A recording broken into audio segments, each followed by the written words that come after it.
welcome back, everyone. Welcome back, welcome back. I'm Dr. Pat. I'm here with Robert Schoenfeld. This is the Art of Powerful Living Radio. And today, Robert is kind of introducing us to the art of powerful love. Robert, before we jump ahead, please tell folks how they can find out more about you, as well as listen to some of the previous shows, follow you on Facebook, all of the above. Right. So my website is my name, robertmaxschoenfeld.com. And if you want to see my art, it's schoenfeldart.com. And love to hear from you. Awesome. We were talking about the art of powerful love in the first segment, and we were talking about this idea that, look, there are things we can do. And those things, you gave us 8 items, which of course you're going to be putting into a document and share with people later, which is great. But this idea of love, we think about world love, we think about global love, but there's part of love that we call romance. And so we don't want to leave that out of the equation. And sometimes we do. It's true, Jacques. But it's one of the greatest joys of life is to have romantic love. If you can remember back when maybe when you're 16, 17, your first time you fell in love, the euphoric feeling. And that's, if we can live with more of that, we all have the ideas of Romeo and Juliet and other ideas of love. Dr. Pat, in your experience, what would you say would be a perfect relationship?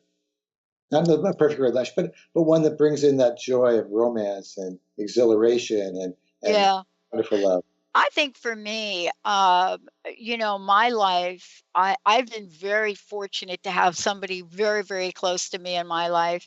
And there is this idea of understanding and friendship that, look, how many of us have been in relationships that are about lust, and love has nothing to do with it? So for me, I want to have the fullness of expression and experience, which knows, 1, I can count on you for being you, and you can count on me. 2, that we're not going to agree on anything. And as a matter of fact, I'm talking about somebody that is so different than me. Oh my gosh, you would think, how are these two even in the same room together? Right? But that's because we have a mutual respect for each other. 3, what it means to me is, if I am in a trench on a battleground, one of those, what do you call them? Foxholes, right? I know I want to have this person with me, and I know that I'm not 100% sure that I'm the person you want to have in the foxhole, because that's probably not my strength. But if in fact you want me to think big for you and help you with your vision and dream, that's me.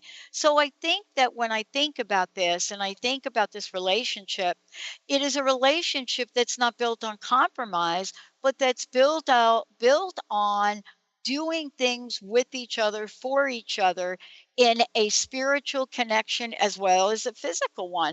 Now, am I talking about pie in the sky, making up an idea? No. I'm talking about, you got to work for this, Robert. Exactly. You got to work for this. You got to build a relationship where you've stepped on each other's toes and still agree to be friends. Exactly. So do you want to hear a wonderful love story? I'd love to. Yeah. So this is the story by the way, let me just say, I got a few stories that I can't say on this show right here. They are like Nightmare on Elm Street relationship stories, but we won't go there. Okay, this is the other side of the coin. All right. So this is the story of my grandparents, Max and Edna Schoenfeld, how they got together, lived for over 70 years together. My grandfather lived to be over 108 years old. Wow. And my grandmother in her late 90s, she never told us how old she was. She'd always say, I'm as old as my little finger. They were the cutest couple, always gave a little kiss before they went to bed at night, little, kiss on the lips. But here's the story. It's just the cutest story. So my grandfather came to this country in the late 1800s from New York through Chicago to Seattle. And at the age of 42, he thought, might be a good idea to get married. He was financially stable. He started a company with his brothers. And what happened is a nice young gal came out from Chicago to visit one of my grandfather's aunts. And they met, her name was Edna, and they met twice, just, very casually. And then she went back to Chicago. Nothing said. About 2 months later, he sends her a penny postcard saying, I'm coming to Chicago. I've got business in New York. I'm coming to Chicago. Let's get married. She saw this postcard. She tore it up, didn't think anything of it. Lo and behold, 2 weeks later, he's on his business trip to New York, comes into Chicago, knocks on her door Friday afternoon, getting ready to get married to her. And she had no idea she was coming. They somehow he talked her into going down to the city hall to get the marriage license. They got there about 10 minutes before closing time.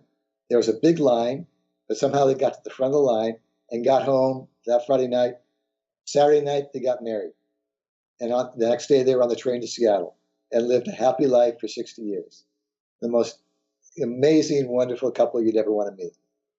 So that's just one little love story. It just tickles the heart of how it can work. But let's talk about the essence of this though, because we're not just talking about love. We're talking about the art of powerful love. Right. Okay. And if we forget about that word, then we're going to go to some really bizarro thing like me saying is love is never having to say you're sorry. Whoa, that line to me, you want to talk about love story? Love is never having to say you're sorry. What does that mean, Robert? Does that mean I'm never sorry? Or does that mean that we could just telepathically be okay with the fact that, like maybe I mean, what? And so I think in our society, we have these notions that if we could only follow the footprint of your grandparents, my grandparent, they probably were twins. Oh no, That's no, no. My folks were on the East Coast. right. But it's the same kind of energy. Yes, it's true. This respect for each other, this kindness for each other. This my grandfather could count on my grandmother making those meatballs every Sunday. You could see the love in their eyes and in their hearts, That's right. right? Exactly. So there's been so much research out there. Harvard did a research study on love, and this talks to your point. So there are 4 things necessary for long term, and that's what everybody wants is long term. You don't want to be married for 2 months or 2 years or whatever. What if you could have a lifelong love? So these are 4 points that they came up with, and this is more of a scientific, and we'll talk more about the emotional also too. But they found out that number one is that people suspended judgment, and that is negative judgment.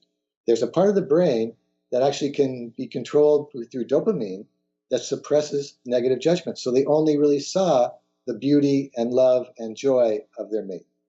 Secondly, these people knew how to control their emotions. They knew how to control their stress. So they had that maturity, that centeredness, that strength. Thirdly, they had empathy, compassion. So they saw the big picture and could have compassion. And fourth, they had a wonderful physical, romantic life. So you put those 4 things together, and that the research shows that gives you longevity. But let's talk about the power for a second. Yeah. We've all talked about twin flames and soulmates and things like that. And that possibly is possible, that there is a spiritual connection and there is someone out there, whether you're with them now or with not. And we'll do a meditation later in the next segment where we'll actually connect with that person. But maybe there is a spiritual component to this that you and I and everyone are designed to be with one special person. And that's where the power comes in, that to be able to find that person, be with that person. The other side of that, though, and I've talked to a lot of people that have met their twin flames and spiritual soulmates, it's not an easy road. We all think that, it's all roses once you find that person. It's not the case. It's a learning experience, a growing experience, and it can be very, very powerful. And that's what we're here for. Well, Robert, I want to ask you this question though, because one of the things I neglected to leave out, and I'm sure that your grandparents fit in this, is you know what I realized about the relationship I just described, that I can be honest and forthright and want to be able to be open and truthful and never have to worry about a repercussion. That somehow there is a connection that we have where we honor the dignity of the human spirit.